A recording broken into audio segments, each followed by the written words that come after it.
गुरुर्ब्रह्मा गुरुर्विष्णु गुरुर्देवो महेश्वरः साक्षात् परं ब्रह्म तस्मै श्री गुरवे नारायण नारायण नारायण नारायण। 24 सितंबर आनंद रस रत्नाकर। ग्रंथ का नाम है व्यवहार शुद्धि। कलकत्ता में परम पूज्य महाराज श्री के भुवालका हाउस में प्रवचन हुए थे। उन्हीं प्रवचनों का संकलन महाराज श्री ने ग्रंथ का नाम दिया व्यवहार शुद्धि। तो आज के पृष्ठ में एक प्रसंग है और वो उस प्रसंग के बारे में आगे महाराज श्री कहेंगे कि वो सच्चा है कि झूठा है, उसकी तलाश करने की आवश्यकता नहीं है, पर उससे हमको शिक्षा लेनी। तो प्रसंग तो हम लोग अभी पढ़ेंगे ही। उसी प्रसंग के आधार पर ही आज के पृष्ठ का शीर्षक है, क्या कारण हुआ कि विमान नहीं आया।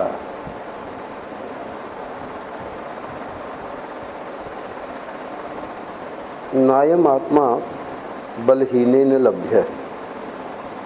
आज के पृष्ठ का अंतिम जो श्रुति भगवती वेद का मंत्र है, नायम आत्मा बलहीनेन लभ्य। कठोपनिषद में इसी से मिलता जुलता नायम आत्मा प्रवचनेन लभ्य,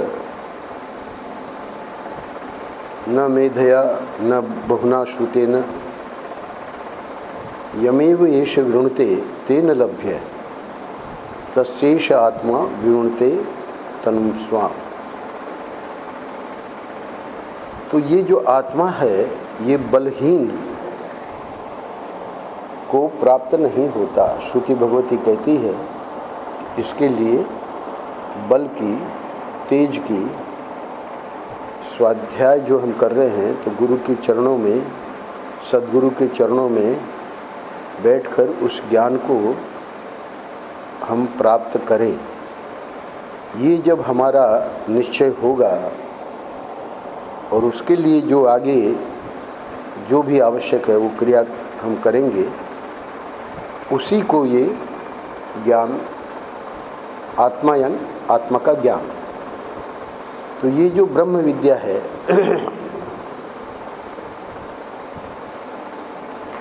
नौवें अध्याय का प्रसंग चल रहा है अपने सत्संग में। तो वहाँ पर भी भगवान ने यही कहा, अश्रद्धानाः पुरुषा धर्मस्यास्य परम तप अप्राप्य माम निवर्तन्ते मृत्यु संसार वर्तमान। जिसमें बल ही नहीं है, जिसमें श्रद्धा ही नहीं है, ओज नहीं है, वीर्य नहीं है, तेज नहीं है, अश्रद्धानाः पुरुषा धर्मस्यास्य परम तप। हे परम तप, हे अर्जुन, इस ब्रह्म विद्या के प्रति जिसके हृदय में श्रद्धा नहीं है, अप्राप्य माम निवर्तन्ते, वो जो है मुझे प्राप्त नहीं कर पाता। संसार के जन्म मरण के चक्र से छूटने के लिए ये आज के पृष्ठ में परम पूज्य महाराज श्री बताएंगे अंत में 2 पैराग्राफ में कि वो साधना जो गुरु बताते हैं वो करनी होगी। और इसीलिए श्रुति भगवती ने कहा कि जो बलहीन है, जो ढिलमिल है, जिसमें कोई तत्व नहीं है, वो इसको प्राप्त नहीं कर सकता।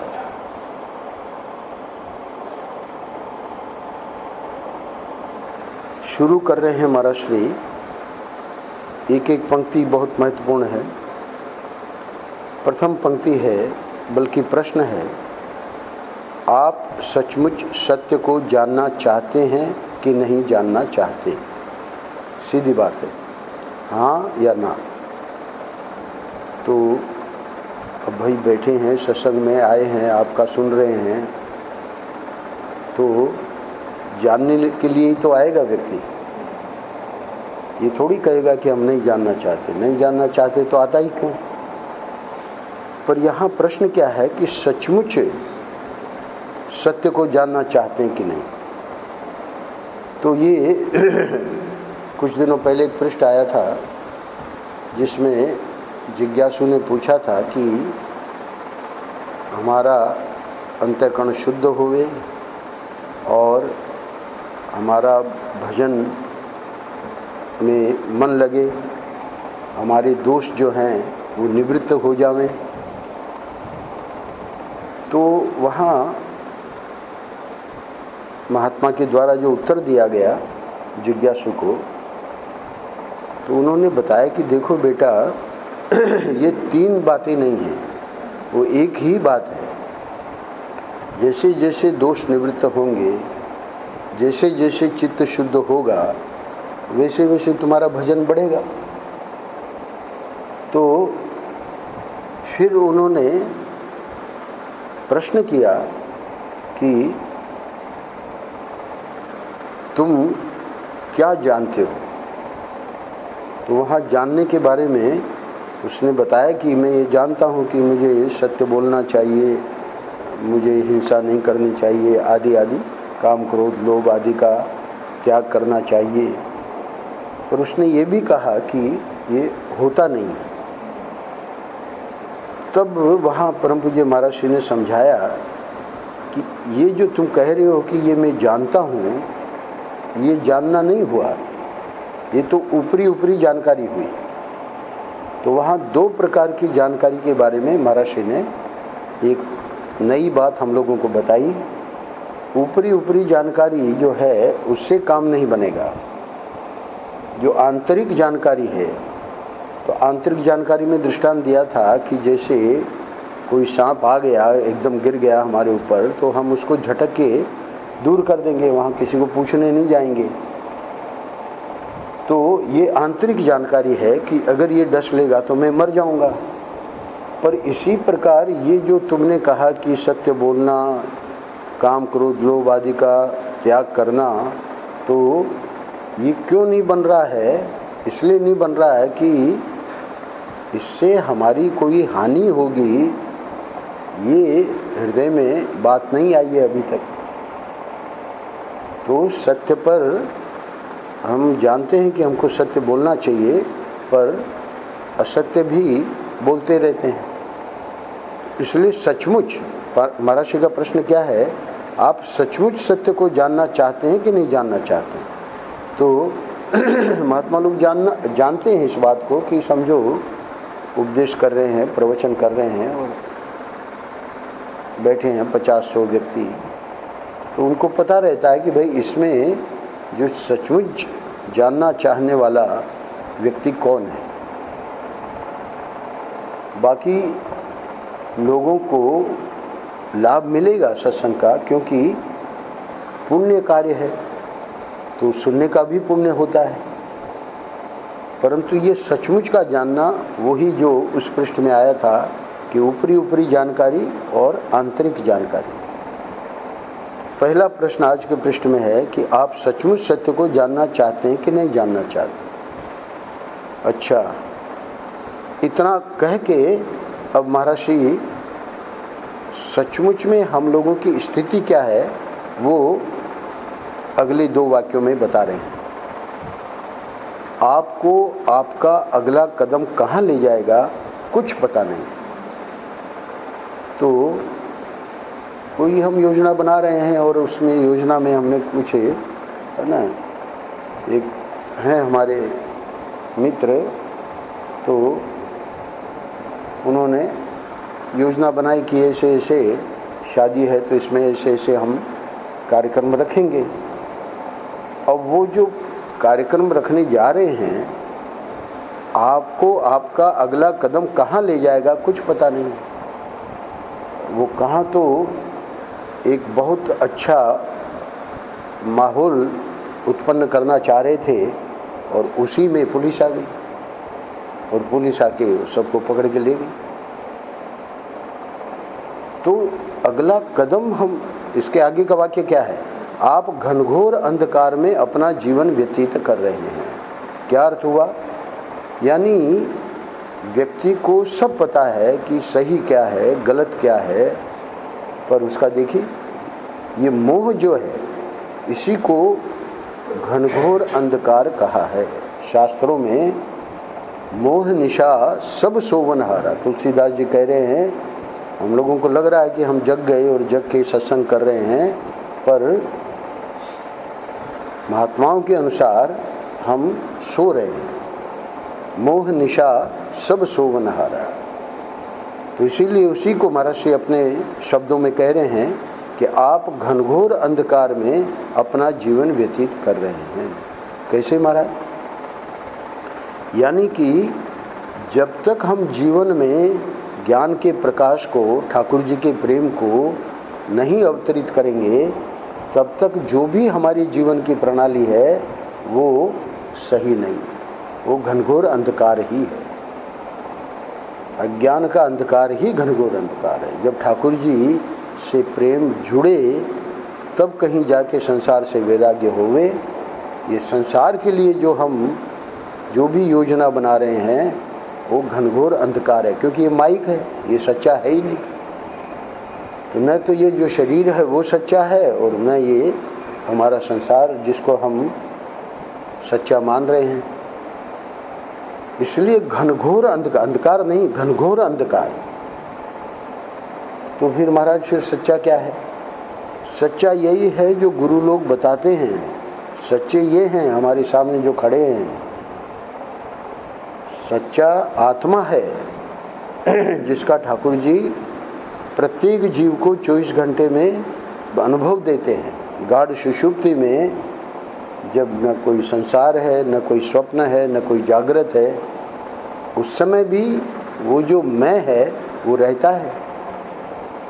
वो मैं जो रहता है वो परमात्मा से एक हुआ उस समय रहता है। उस समय किसी विषय की पराधीनता नहीं है। न गुटखा चाहिए, न कॉफ़ी चाहिए, न चाय चाहिए, न पत्नी चाहिए, न पत्नी को पति चाहिए, कुछ नहीं चाहिए और वो आनंद में है। तो वो जो स्वरूप का आनंद है उसकी एक झलक हर जीव को ठाकुर जी गाढ़ सुषुप्ति में देते हैं। इसलिए ये नहीं समझना चाहिए कि ये जो शास्त्र वगैरह हैं महात्माओं ने लिख दिए, ये अनुभूति के आधार पे है। उस अनुभव में हम उसका अनुसंधान नहीं करते हैं, उस अनुसंधान नहीं करते हैं। इसलिए महाराज जी को यहाँ पूछना पड़ा कि आप सचमुच सत्य को जानना चाहते हैं कि नहीं जानना चाहते हैं।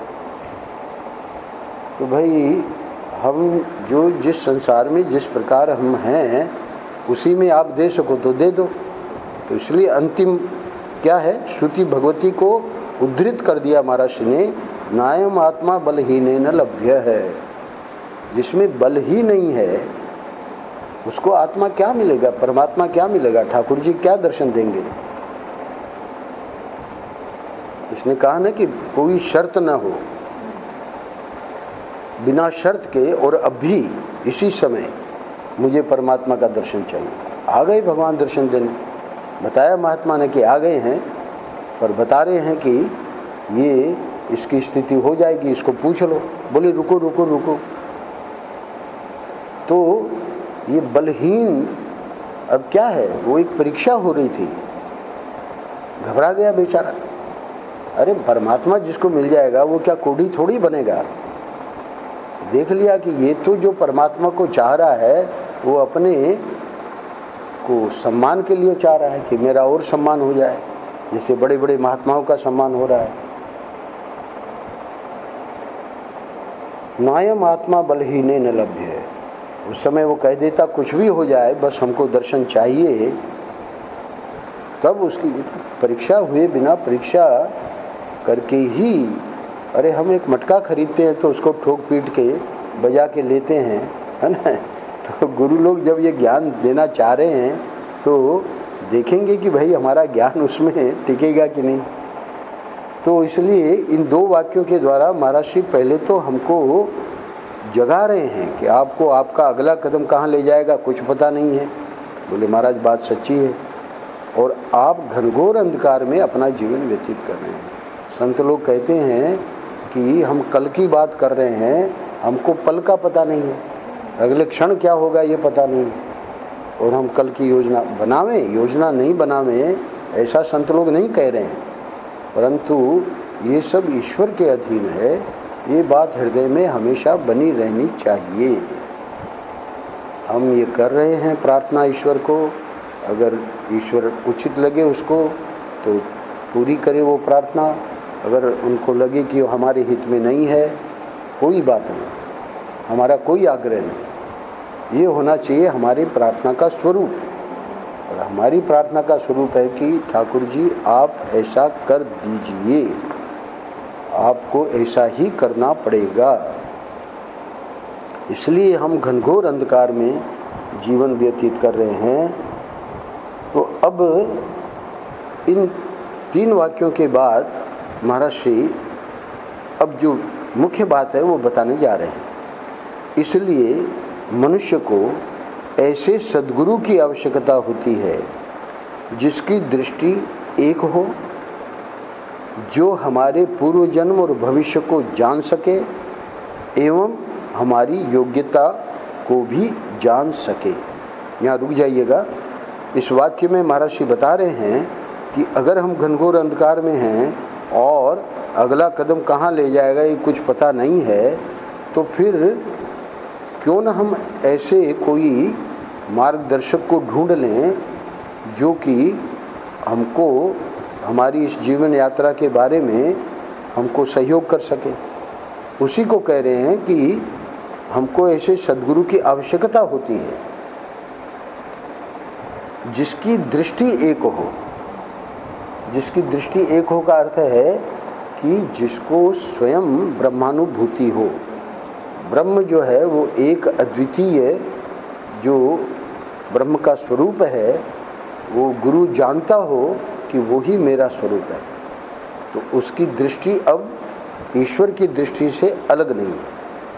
अन्यत्र आनंद रस रत्नाकर में एक पृष्ठ आया है जिसमें महाराज श्री ने प्रश्न किया है। परमेश्वरानंद जी महाराज भी ये बात रखी थी उन्होंने कि भगवद वाणी और तुम्हारा अनुभव ये दोनों एक हैं या अलग अलग हैं। तो भगवद वाणी को तुम महत्व देते हो या अपने अनुभव को महत्व देते हो? तो भगवद वाणी को आस्तिक व्यक्ति महत्व देगा ही, पर फिर अगला प्रश्न है कि फिर तुम्हारा जो अनुभव है वो अनुभव उस भगवद वाणी से मिलता है कि नहीं। तब यहाँ पर ये बात आती है कि भगवद वाणी अथवा गुरु का जो अनुभव है वो तो गुरु जान रहे हैं कि परमात्मा के सिवाय कोई दूसरी वस्तु नहीं है, उनकी तो दृष्टि एक है। पर हमारा जो है अनुभव उसमें तो ये जो द्वैत है, ये जो संसार है, ये जो शरीर है ना, ये सब सत्य है। तो इसका अर्थ है कि अगर ऐसा गुरु मिल गया जिसको वो दृष्टि प्राप्त है, जिसकी दृष्टि एक हो, मतलब वो अनुभवी हो, वो स्वयं साधना कर रहा है बेचारा, है ना, उसको अभी अपना जो लक्ष्य है वो प्राप्त नहीं हुआ है। ठीक है, स्वामी राम सुखदास जी कहते हैं कि जब तक वैसे श्रोत्रिय ब्रह्मनिष्ठ गुरु न मिलें तब तक ऐसे जो हमसे बहुत आगे साधना में है उनका हम संग करेंगे, उससे भी हमको लाभ होगा। क्यों? क्योंकि वे गुरुओं की बात सुनाएंगे, उनको अपनी तो बात कोई सुनानी नहीं है। अगर समझो वो अपनी बात सुनाते भी हैं तो व्यक्ति जाएंगे ही नहीं वहाँ कि भाई ये तो अपनी हाँकता है, कोई शास्त्र की बात तो सुनाता नहीं है। तो ये सब ब्रह्मा कुमारी और दुनिया भर के जो है ना पंथ और ये सब बन गए, वो इसलिए कि उन्होंने सनातन धर्म को जो एक परंपरा है उसकी उपेक्षा कर दी और अपने मन में जो विचार आए उसी को उन्होंने बताना शुरू कर दिया शिष्यों को। तो इसलिए एक हो, उसकी दृष्टि एक हो, ये बहुत बहुत बहुत महत्वपूर्ण बात है। और अब जब उसकी दृष्टि एक होगी तभी वो हमारे पूर्व जन्म और भविष्य को जान पाएगा। सामान्य व्यक्ति क्या जान पाएगा? हमने परम पूज्य महाराज जी को कहा कि अगर हम अधिकारी होवें, हमारी योग्यता होवे तो आप हमको संन्यास दीजिए। तो चूंकि हम यहाँ 6 महीने सफ़ेद वस्त्रों में रह चुके थे आनंद वृंदावन में, ये घटना अहमदाबाद की है, बाद की बात है। तो महाराज जी जो भी करीब 2, 2.5, 3 महीने रहे उस 6 महीने में, क्योंकि महाराज जी का अन्यत्र प्रवास होता था, तो उस पीरियड में प्रबुद्धानंद जी हमको बुलाते थे, भाई पल्स देख लो, महाराज जी का ब्लड प्रेशर देख लो। और हम सुबह से रात तक जो सत्संग होता था उसमें बैठते थे, प्रश्न भी पूछते थे। तो महाराज जी को ऐसा नहीं था कि हमारे बारे में जानकारी नहीं थी, पर जब हमने ये कहा तो यहाँ क्या कह रहे हैं? यहाँ कह रहे हैं कि हमारे पूर्व जन्म और भविष्य को जान सके, ये है उनकी दिव्य दृष्टि। ये तो चलो हम 6 महीने यहाँ रहे, पर अगर हम नहीं भी रहते, बिल्कुल नया व्यक्ति गुरु के सामने आया है जिसको गुरु ने कभी देखा ही नहीं है। ओंकारानंद जी ये बात कहते थे, बोले कि हम गए महाराज जी के, मतलब वहाँ से गुजरात से जब यहाँ वृंदावन आए तो बोले कि हमको तो शंकर जी ने वहाँ दर्शन देके और कहा कि हम तुमको गुरु रूप में वृंदावन में मिलेंगे।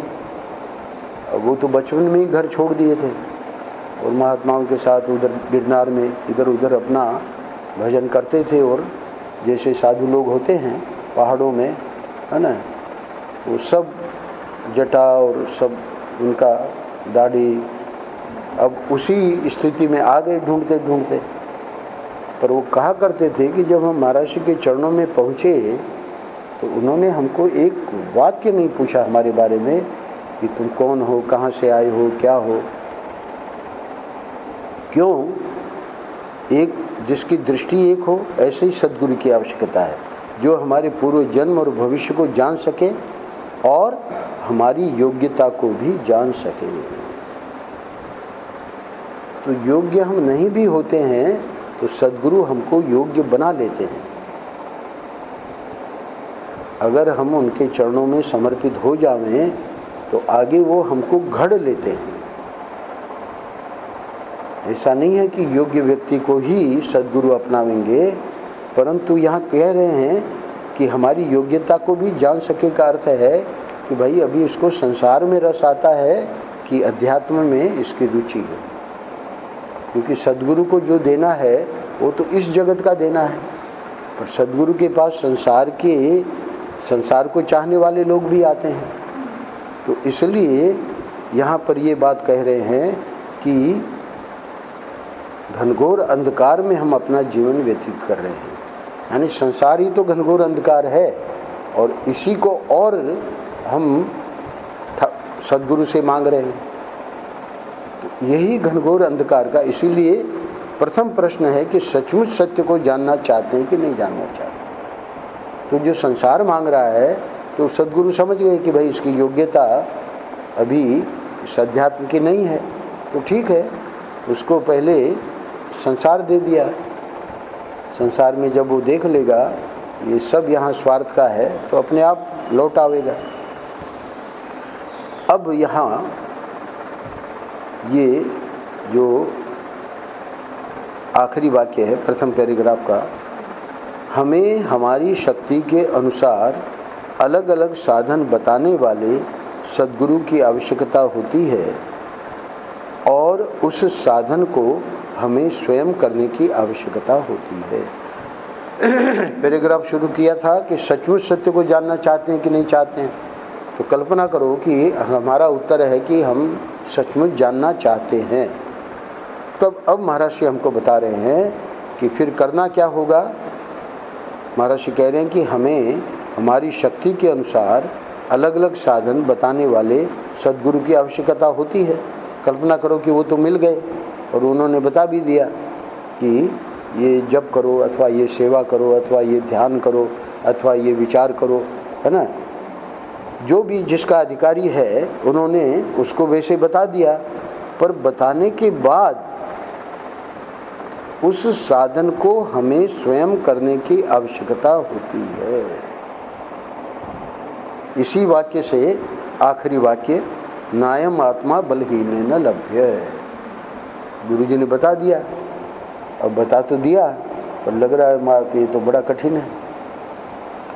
तो पहली बात है कि वो तो हमारी योग्यता के अनुसार ही देंगे, हमें हमारी शक्ति के अनुसार अलग अलग साधन बताने वाले सद्गुरु की आवश्यकता होती है। तो वे तो जान रहे हैं और उसके अनुरूप ही हमको साधन बतावेंगे।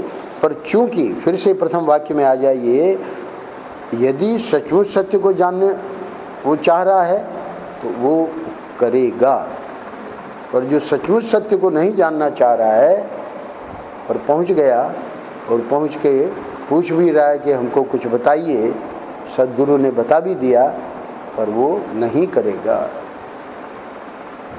इसलिए महाराज ने कहा कि उस साधन को हमें स्वयं करने की आवश्यकता होती है।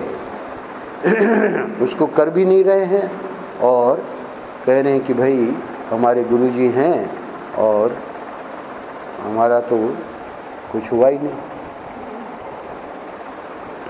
अब इसी बात को महर्षि कथा के माध्यम से बताने जा रहे हैं कि असलियत में हमारी स्थिति क्या है। आपने अपने को बाहर के कूड़ा कबाड़े में खो दिया है। क्यों महाराज आप ऐसा क्यों कह रहे हैं? पैसों में, मान प्रतिष्ठा में, और भी न जाने कहाँ कहाँ खो दिया। बड़ी लिस्ट यहाँ नहीं बता रहे हैं, अपने को आत्मनिरीक्षण करके व्यक्ति देख लेवे, है ना। पर ये बात सच्ची है कि आपने अपने को बाहर के कूड़ा कबाड़े में खो दिया है। कोई कथा बताइए जिससे कि ये स्पष्ट हो जाए जो आप कहना चाह रहे हैं। अपने आप को लोग खोते कैसे हैं यह देखो। अब कथा भी सामान्य नहीं है। महापुरुष लोग जब कथा बताते हैं तो ऐसा दृष्टांत देते हैं जो कि सामान्य व्यक्ति का नहीं है। अयोध्या जी में एक बड़े अच्छे सत्पुरुष थे। अपने आप को लोग खोते कैसे हैं इसको दिखाने के लिए किसका दृष्टांत दिया जा रहा है? अयोध्या जी में एक बड़े अच्छे सत्पुरुष थे। तो सत्पुरुष थे तब तो अब उनका तो क्या, वो काहे को कूड़े कबाड़े में, है ना।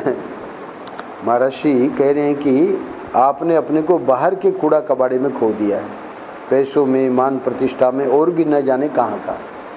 तो और भी न जाने कहाँ कहाँ ये जो विषय है, शब्द स्पर्श रूप रस गंध, ये तो करपात्री जी महाराज ने कहा कि भक्त प्रार्थना करता है कि ये तो इतने हावी हैं हमारे ऊपर कि हम कुछ कर नहीं सकते, आप ही कुछ करो, आप ही हमको बचाओ। देखिए ये सत्पुरुष का क्या होता है। उन्होंने अपने शिष्यों को बताया कि जब मैं मरने लगूंगा तब मुझको लेने के लिए एक विमान आएगा, उसमें घंटियां बजेंगी और मैं उस विमान में चढ़कर भगवान के धाम चला जाऊंगा।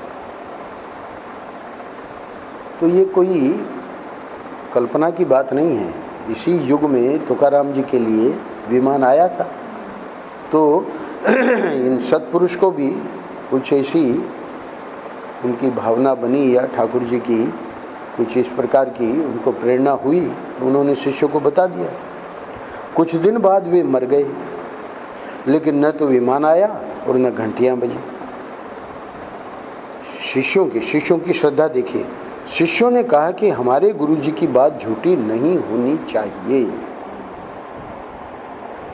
क्या कारण हुआ कि विमान नहीं आया? अयोध्या जी के एक दूसरे संत बुलाए गए। उन्होंने वहां आकर विचार किया कि क्या कारण हुआ। तब तक उनकी दृष्टि सामने के एक बेर के पेड़ पर पड़ी। वह बेर का पेड़ फल से लदा हुआ था। महात्मा ने ध्यान लगाकर देखा और फिर कहा। अब देखिए, वो जो महात्मा जिनको बुलाया गया और पूछा गया कि भाई हमारे गुरुजी ने ऐसा कहा था, पर न तो विमान आया और न घंटियां बजी और ये तो मर गए। ध्यान लगाकर देखते ही वो, देखिए ऊपर महाराज ने क्या कहा, ऐसे सद्गुरु चाहिए जो भविष्य को भी देख ले, पूर्व जन्म को भी देख ले, है ना।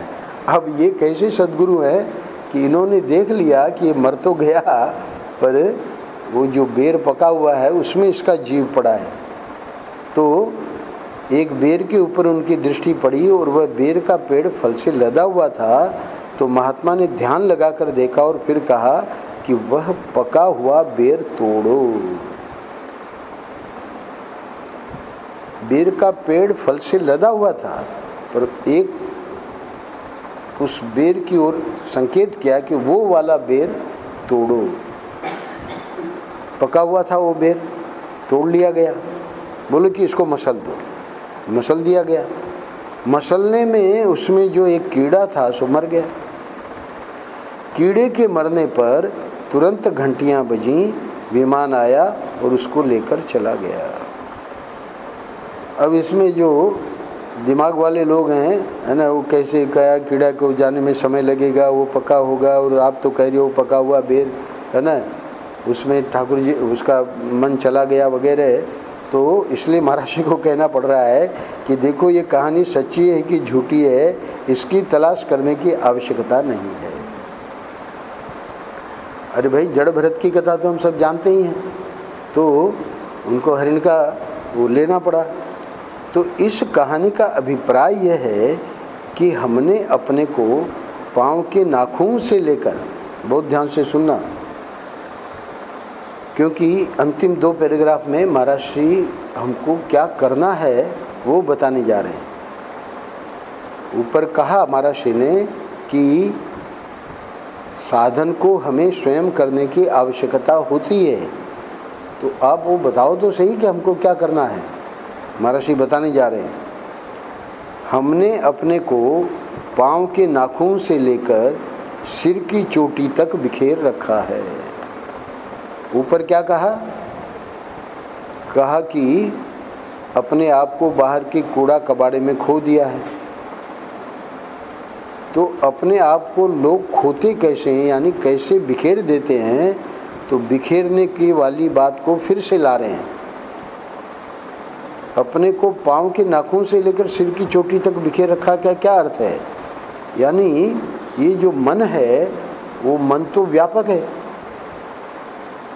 वो नाखून से लेकर, है ना, पाँव के नाखून से लेकर सिर की चोटी तक ये मन जो है, इसको शास्त्रों में व्यापक बताया है। और यही मनीराम हमको नचाते रहते हैं। तो इस मनीराम के नचाए हम नाच रहे हैं। तो जब इस मनीराम के नचाए नाच रहे हैं तो उसने क्या किया? मनीराम ने यही शब्द स्पर्श रूप रस गंध इस संसार में हमको, है ना, बिखेर दिया। हमको ये चाहिए, हमको ये चाहिए, हमको ये चाहिए। साईं इतना दीजिए जामे कुटुंब समाए, मैं भी भूखा न रहूं साधु न भूखा जाए। इतना ही काफ़ी है। पर कहाँ? लोभ का कोई अंत ही नहीं है।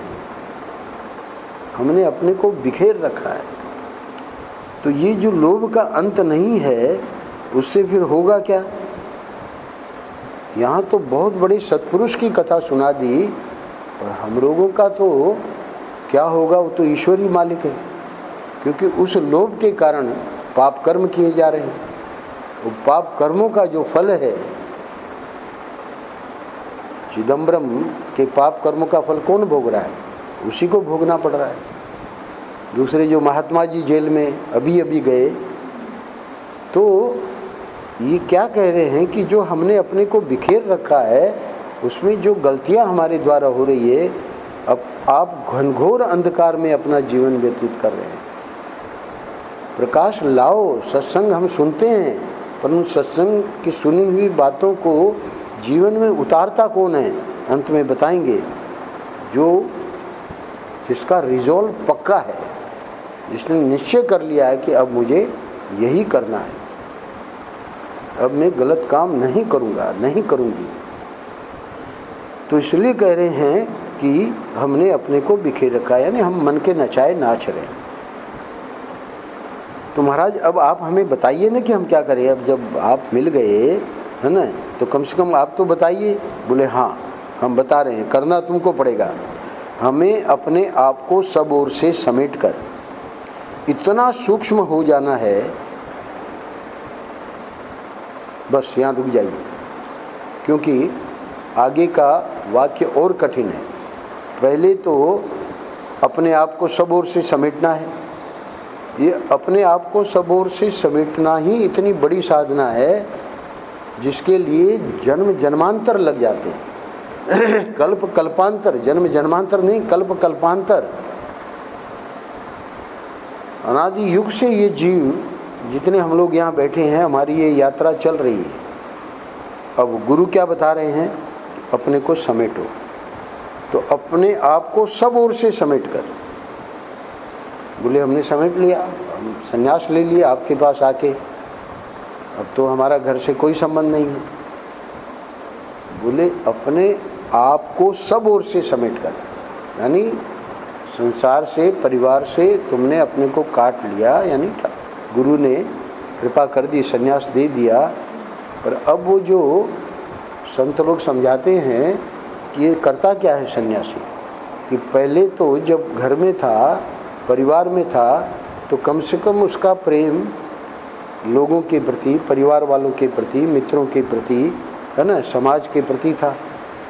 अब जब सन्यास ले लिया तो जितना प्रेम जितने लोगों के साथ था, वो सब समेट कर अपने शरीर में आ गया। कल्पना करो, जो इतना प्रेम बिखरा हुआ था, वो प्रेम अब वो मेरा शरीर, मेरी बुद्धि, मेरा मन, मेरा स्वार्थ। अरे तो फिर महात्मा काहे को बने, सन्यास काहे को लिया? ये तो और गड़बड़ हो गया ना। तो इसलिए कह रहे हैं कि समेट कर इतना सूक्ष्म हो जाना है। अभी सूक्ष्म नहीं हुए, क्योंकि अभी तो शरीर में बैठे हैं। अब शरीर को ही, अब हमारी चेला, हमारा आश्रम, हमारा, है ना, हमारी यात्रा, हमारा प्रवचन, ये सब चल रहा है। इतना सूक्ष्म हो जाना, यानी शरीर से भी अपने को समेटो। तो सूक्ष्म हो जाना मतलब आत्मा का ही स्वरूप आकाश से भी सूक्ष्म है।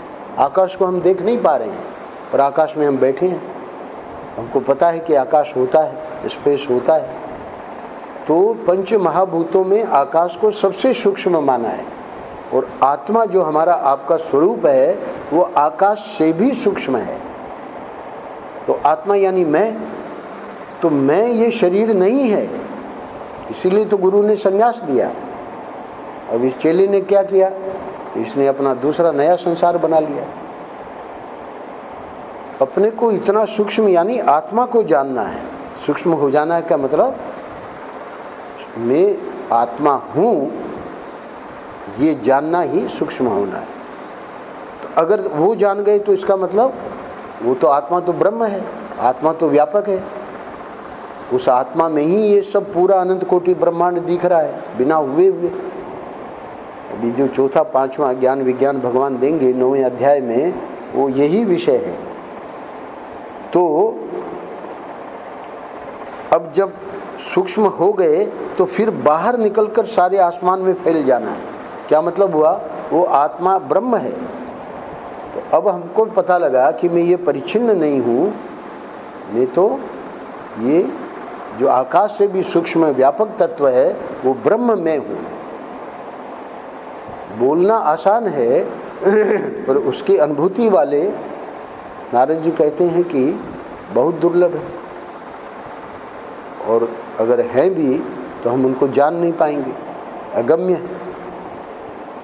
भले दुर्लभ है, भले अगम्य है, पर अमोघ है। अमोघ है यानी अगर कदाचित उनका कुछ हमारा संपर्क बन गया, यानी उनकी दृष्टि भी हमारे ऊपर पड़ गई, हमारा कल्याण निश्चित है। सूरत वाले शर्मा जी कहते हैं, हम महाराज श्री को नहीं मिले, हम कहते हैं कि आप गणपात्री जी महाराज के दर्शन किए हैं, जिनके चरणों में हमारे महाराज श्री बैठते थे, उनका पाद संवाहन करते थे, उस महापुरुष की दृष्टि आप पर पड़ी है। नारद जी अपने नारद भक्ति दर्शन में कहते हैं कि इन महात्माओं का जो दृष्टि है वो अमोघ है। वो दृष्टि अगर हमारे पर पड़ गई तो हमारा कल्याण होना ही होना है। देखिए, बिना किसी योजना के, बिना कभी सोचे, बिना किसी कल्पना के कैसे ठाकुर जी ने वृंदावन वास दे दिया। लोग मरते रहते हैं कि वृंदावन वास मिले, वास मिले, ढूंढते रहते हैं, है ना। कुछ नहीं, राधे रानी की कृपा के बिना संभव ही नहीं। तो इसलिए कह रहे हैं कि सूक्ष्म होकर फिर बाहर निकलकर सारे आसमान में फैल जाना है, यही साधना का स्वरूप है। अंतिम पैराग्राफ में समय हो गया है। पहले आप अपने मैं को मैं के तत्व में अर्थात मैं की धातु में मिला दो।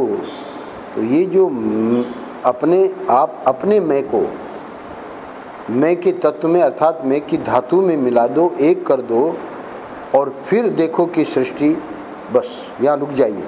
यानी पहले आप अपने को ब्रह्म जान लो।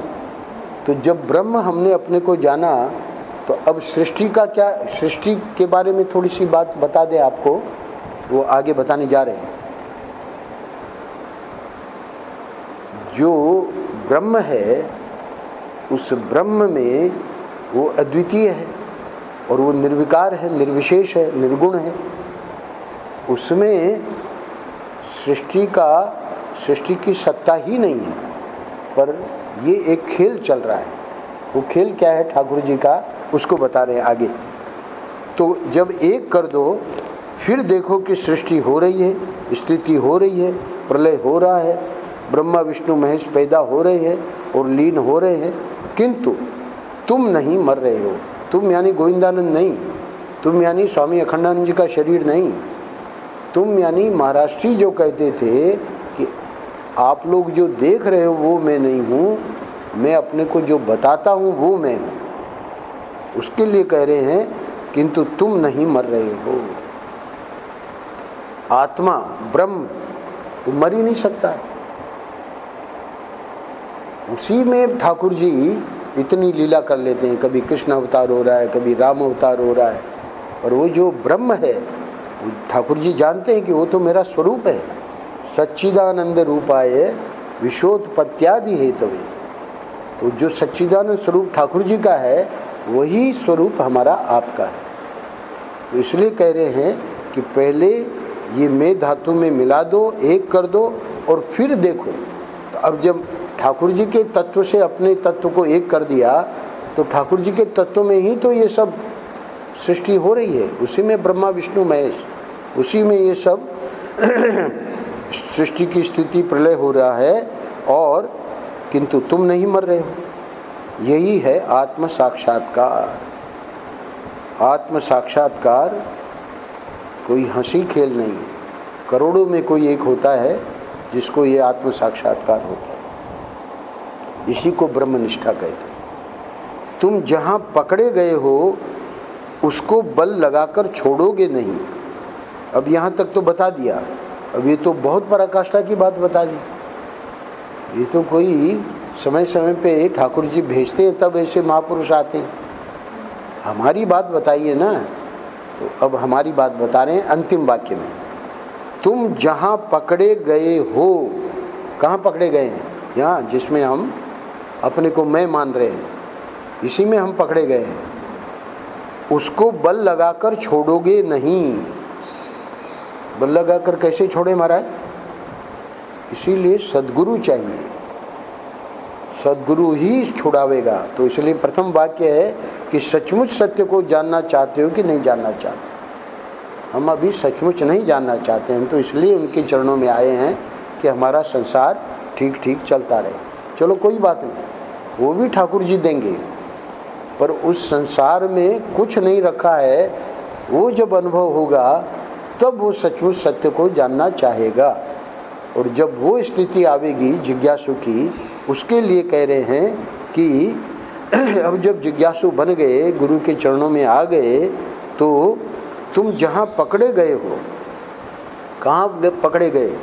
चेलों में, आश्रम में, है ना, अपनी प्रतिष्ठा में, अपनी यशोगान में, उसको बल लगाकर छोड़ोगे नहीं। महर्षि कैसी आनंद रस रत्नाकर में एक वाक्य है कि जिसको शिष्य लोग, भक्त लोग सिद्ध की कोटि में, ईश्वर की कोटि में मान लेते हैं या उसको स्थापित कर देते हैं, और वो व्यक्ति जान रहा है कि मैं कुछ नहीं हूँ, तो वो वहाँ एक बहुत गजब का वाक्य है।